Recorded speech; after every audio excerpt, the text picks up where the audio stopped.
തിരുവനന്തപുരം വിഴിഞ്ഞത്ത് concrete mixing ലോറിയും സ്കൂട്ടറും കൂട്ടിയിടിച്ച് 55-കാരന് പരിക്കേറ്റു. സ്കൂട്ടർ യാത്രക്കാരനായ വെങ്ങാനൂർ സ്വദേശി അമ്പിക്കാണ് പരിക്ക് പറ്റിയത്. അതിന്റെ വിവരങ്ങൾ ഇന്ദുലേഖ നൽകും. ഇന്ദു, അദ്ദേഹത്തിന്റെ പരിക്കും ഗുരുതരമാണോ?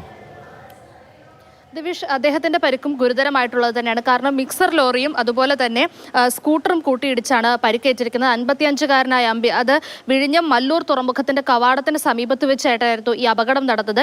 ഏറ്റവും മോശമായ ഒരു പ്രവൃത്തി ഡ്രൈവറുടെ ഭാഗത്തു നിന്ന് ഉണ്ടായത് എന്താണെന്ന് വെച്ചാൽ, ഈ അപകടം നടന്ന സമയത്ത് എന്താണ് ഇയാൾക്ക് പറ്റിയതെന്ന് പോലും നോക്കാതെ ഇറങ്ങി ഓടാൻ ശ്രമിക്കുകയായിരുന്നു ഈ ഡ്രൈവർ ചെയ്തതെന്ന്.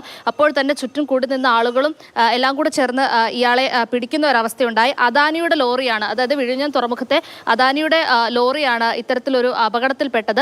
അവരുടെ തന്നെ ഡ്രൈവറുമാണ് ഈ പിടിയിലായിട്ടുള്ള ആള്. ലോറിയും ഈ പിടിയിലായ ഡ്രൈവറും ഇപ്പോൾ പോലീസ് കസ്റ്റഡിയിലാണ് നിലവിലുള്ളത്. ഉടനെ തന്നെ അമ്പി ആശുപത്രിയിൽ എത്തിച്ചു. അതുകൊണ്ട് അദ്ദേഹത്തിന്റെ ജീവൻ രക്ഷപ്പെട്ടു. വലിയൊരു അപകടം തന്നെയാണ് ഒഴിവായതെന്ന് പറയാം.